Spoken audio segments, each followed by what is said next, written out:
Number 8, we're up to development contributions rebate schemes. So we've got Ellen and we've got John here if we need help, but Ellen's all over.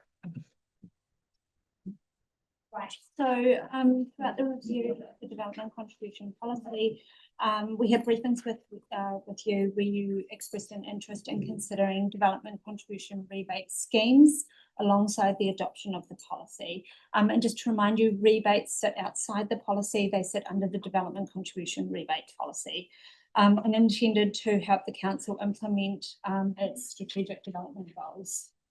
So you provided guidance to staff as to your rebate preferences and workshops on the 6th of May and the 19th of May. And as a result, we have drafted 2 rebate schemes for your consideration. So the first is the existing demand credit rebate scheme, which provides a rebate for expired existing demand credits within the 4 AVs of the central city, where the structure is in place on or after the 1st of March 2024.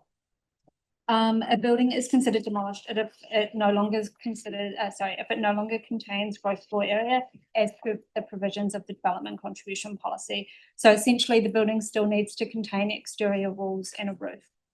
And the scheme is set at $5 million. The other scheme is Central City High Density Residential Rebate Scheme, which provides a rebate for development within the 4 AVs.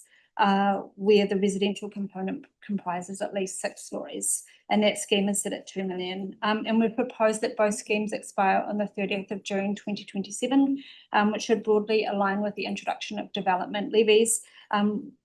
Rebate expiry dates can always be extended later if required, and you've done this in the past with other rebate schemes. So subject to your agreement, we will commence consultation on these rebate schemes. Consultation will run for 3 weeks. Submitters will be asked for their views on various aspects of the scheme and on the overall pot of revenue foregone to progress these schemes. And this will give some council some options in making decisions in August on the rebate schemes.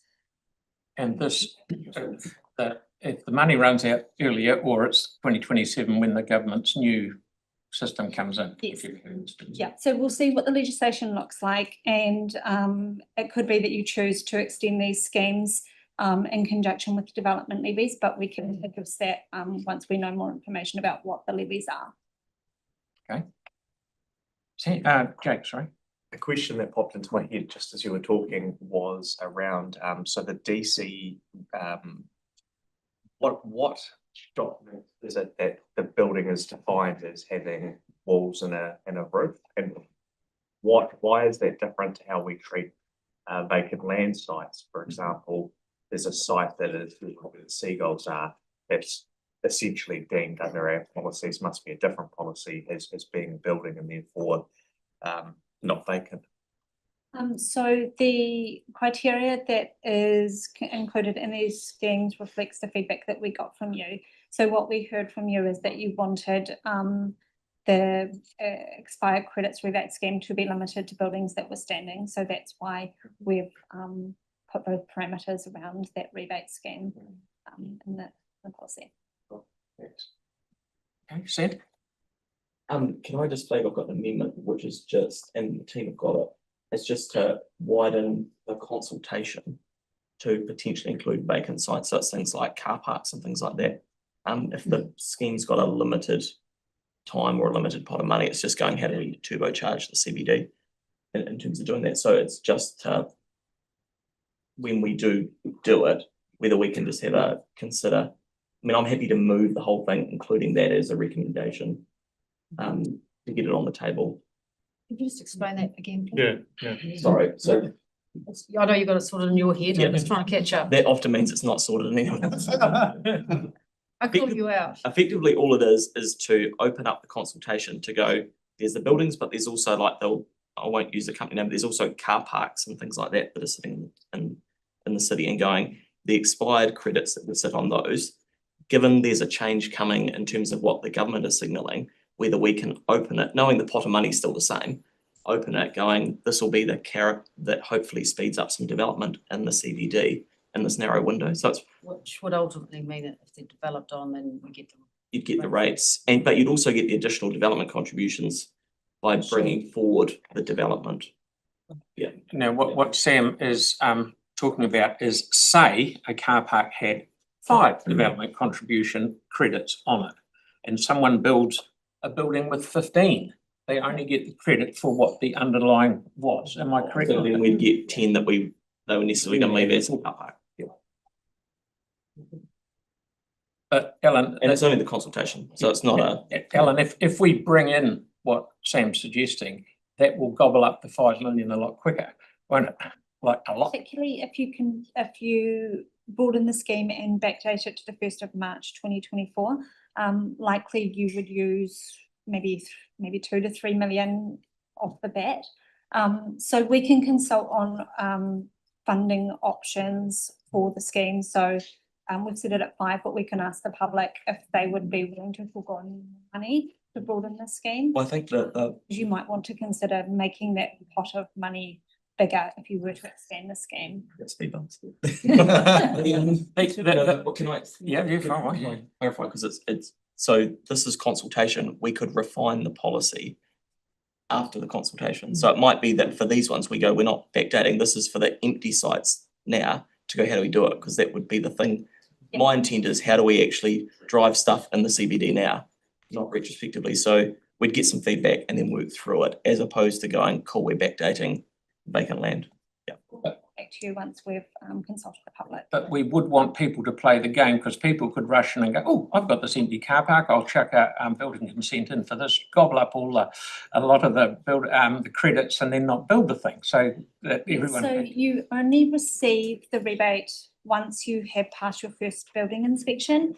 So that ensures that the development does actually go ahead before we give them the rebate. Probably beforehand. I was just wondering, we did something, can't recall exactly what it was about, but in terms of DCs, we did a consultation around DCs a few months ago. Yeah. Do you know what the uptake was on that one? How many submissions we got? Yes. 4, 44. I think. Okay, so do you see anything different that's going to be going into this consultation Anything different, like in numbers? terms of uptake pickup? It's possibly an easier to digest discussion, Mhm. rebates rather than policy. You could get more, but it's still niche, right? So yeah, I couldn't say. Yeah. Do you remember Targeted the area. majority of those who actually gave submissions? Do you remember the majority of those people, where they came from? Developers or Yeah, something like that. Development and stuff is sort of Yeah. issue. Okay, any other questions? Because we'll get on with, so Sam's moved it to include that, because you say it's only for consultation. Okay, Yeah. isn't it? Yeah. Right. Yeah, I'm happy consultation, I'm happy to see you. Oh, All right, we're all through. Okay, right, so because it's only consultation, I don't think there's anything. Oh, yeah, all right. Yeah, no, I won't be supporting this, because principally there's no proof that this actually incentivizes anything at all. Zero proof, and actually I highly suspect it doesn't. DCs aren't a huge contributor in the cost of building anything.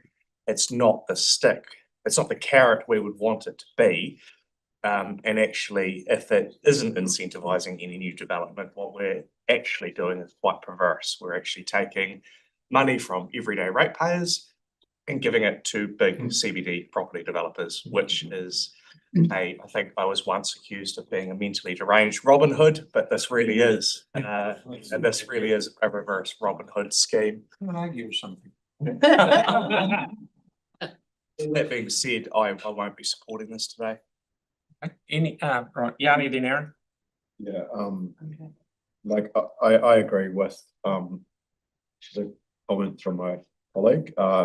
Like what we know through the GCP, when we've actually been asking for more work to be done on the social and affordable housing plan, is that actually unless we're more deliberative around intervening, and to quote specifically, if the government or council intervene in the market to build more non-market housing will provide greater assistance, then affordability outcomes for lower income households could be greatly improved. but then conversely attempts to influence the market outcomes in the continuum in terms of market sale price or rents are likely to mostly impact households on medium or high incomes, who for the most part have less of an affordability issue than lower income households. So effectively what the GCP work research has shown is that councils who have recently adopted enabling planning frameworks which could encourage more market-based housing, this is unlikely to assist in the supply of affordable housing for the neediest low-income households. So, you know, I find it ironic that we would give money to some of the wealthiest people in our city from rates. You know that. Well, at the same time, we don't put any rates funding in towards our social housing. Like, it seems not the right approach in my view, given that we've just enabled for people that own land a whole bunch of extra zoning capacity through PC14. I would much rather we looked, if we wanted to address the issue of housing affordability, we need to be looking at things like inclusionary zoning. We need to be looking at taking a percentage of the development and putting it towards social and affordable housing. So in my view, this isn't the right approach. This is the wrong approach. This is prioritizing, I think, people at the higher end of the market rather than intervening to help the people at the bottom. And so I do not agree with this. I think last time we did this, we effectively ended up subsidizing a whole bunch of Airbnbs to be built in the city. And we didn't get any increase, in my view, in affordable or social housing for the people that need it the most. Hey, Andre? Thank you. So last time, what the DC rebates didn't incentivise was building up in the central city, what we need to be doing, what everyone wants us to do, what every resident association tells us to do. It incentivised building 2 or 3 story places, which is what happened, which to me in prime spots is to be honest, and frankly, it's a big waste of space. These are prime spots you need to be building up at. And what's in here potentially is incentivising 6 stories and above, which is exactly what we need in our central city. Staff very, very clearly told us last time that we can avoid it ending up being full of Airbnbs. That advice is very, very clear. And if we end up with more Airbnbs, more accommodation, don't necessarily think that's the end of the world either. And if it doesn't work, does incentivise more of these types of buildings, it won't cost us because that's how the policy works. So there isn't anything to be worried about or scared of. Best case scenario, we end up with more appropriate buildings in our city centre. We end up actually getting towards that target of a population in the city centre. And we can all live happily ever after. But if it doesn't work, it's not going to cost money. So I don't see the harm here. Those buildings aren't being built currently. There's bugger all of them being built 6 stories above in the central city. And it's a real shame. We should be taking advantage of making most of that space. This policy does that. If there are better ideas on how to encourage building 6 stories above in the central city, bring them to the table. I'm keen to talk about them. Okay, good man. Yanni? Then Aaron? Yanni's already spoken, but we can hear him again. Sort of like a rubber stamp. One time I would like to. He's got a question. Aaron? Yeah, I'll just like to say I'll copy and paste literally everything that Councillor Moore just said. That was really succinct and thank you. So without repeating it, people can watch it back later for a lesson on how to incentivise going up in the inner city. This is great. I thought we were voting on it going out to consultation and hearing from the public. It's not a final decision as far as I'm aware. It's having a conversation with the public about doing exactly what Councillor Moore said, and exactly what Councillor Moore said is what a lot of the public have been telling us for years. So I can't see how we can lose in this, except for there will be the problem of a lot more ratepayers in the inner city giving us more money towards the city coffers. I mean, but beyond that, I'm happy to support it. Mark, please. Sorry, woke nonsense. Yeah, I think just to build on there, going out for consultations are good. Build on there. So happy to put this out for consultation, hear from, you know, those that can help us with this changing of some gravel pits in the CBD. Citizens around the stay in the fact that there's a lot of gravel pits in car parks, so anything we can do to encourage and supercharge that and bring the development forward would be beneficial. And if we get back through the consultation that this would help, then get into being later. It's quite the opposite then. Hey, look, this is consultation. We listen, we then plan our way forward as we bring this into. So, happy to support it. Okay, some, this, main reason I wanted to do this was there's a number of people around town who have spent a hell of a lot of money on doing up old buildings. They're still standing. Now, in one particular instance, say it had 100 toilets in it, 100 rooms, 100 toilets in it. We were donging them for more development contribution when it was already a standing building. It might have had 101 toilets in it. It doesn't matter. It's the same load on our infrastructure as the old building was that maybe had DCs on it earlier. So that was just to give these people some incentive. The other thing is too, they haven't bulbed the old building, which has saved a lot of demolition cost, carbon, all that sort of thing. They've done up some more sort of nicer old buildings, and I can think of a couple straight off the bat. But that was to help those guys just get across. And in another particular instance, one building had, say, 30 rooms or whatever. These people are going to put an extra 20 rooms on top. So they're more than happy to pay for the extra 20 on top because it's extra, but the 30 underneath is what they were looking at because the 30 was still there. So that's where I was thinking with this. Okay. Samuel, sorry, Tyler, then Samuel. Thanks for that, Mr. Mayor. I didn't think about that aspect that you've provided, and the same thing goes for Councillor McClellan, which I support too. But something that also incentivises development is actually building a $700 million stadium and a $500 million sports centre. Those are the things that actually help developers actually hurry up and do it, because if there's no market for it, then they will not build. They don't want to be paying something where it's going to be for lease for the next 2 or 3 years. So the things that we're doing right now is actually pretty good. In principle, this is only going up for consultation, so I'm going to support this. But I just want to to straighten out the path and saying there is more levers to the way that developers develop quicker by actually adding more social and social infrastructure and third spaces within the city that makes it a more vibrant place to live. Therefore, the developers will want to build there. It's pretty simple. And that's all I've got to say about that. Okay. And lastly, Sam. Yeah, thank you. I mean, I think the point's been well made that this is just going out for consultation. Actually, if we wanted to encourage development in the CBD, the one thing we would give people is certainty on our planning decisions around the roads and things like that that we change. We can't seem to do that as an elected council. And so I think actually this is another mechanism to speed things up. You know, if you take a building that is standing now or a vacant car park site that there have been expired DC credits on, actually the city makes more money out of that long term having it developed. It lines up with what Tyler said in terms of the investments we've made.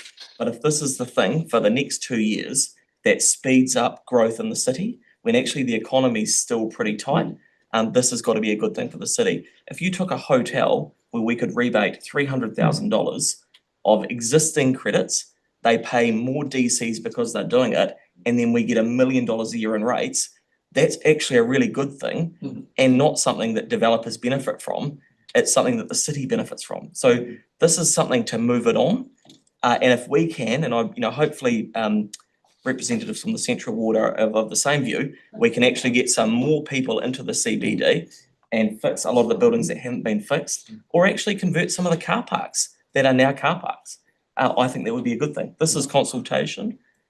Do you say woke work? No. It's not certainly not woke work. Jake wants a slum. But we know his slogan for the next election, so that is. So look, let's put this out to consultation. Let's hear from the people, and if we can get some of those buildings developed where we're getting more DCs, because they will pay more DCs on them, they will then pay more rates on them. That is actually a good thing for the city council coffers, but a wider benefit for everybody living in the city. Okay, so we've got a mover and seconder. So I will put that motion that's up there behind me. All those in favour? Aye. Against? No. Division. It's a basic math division, this one. Yeah. Same as actually. For clarification, It's this would qualified, be yeah. inclusive of additional We'll do the whole recommendations. the whole thing. Put it all- You want that would separately. Yeah, put it all in. Yes. Yeah. Yeah. He included it in the substantive. Yeah, that's fine. Altogether, great. Okay, so that is the meeting, then a division on recommendations 1 through 5 for the development contributions rebate scheme. Councillor Kewen, Yes. Councillor McClellan, No. Councillor McDonald, Yes. Councillor Henstock, Yes. Councillor Moore, Yes. Councillor Scandrett, Yes. Councillor Harrison Hunt, Yes. Councillor Coker, Councillor Peters, Yes. the Mayor. Yeah. Councillor Barber. Yes. Deputy Mayor Cotter, Yes, but please, not 5. Councillor Fields. Councillor Hanson, No. Councillor Donovan, No. and Councillor Cox is absent.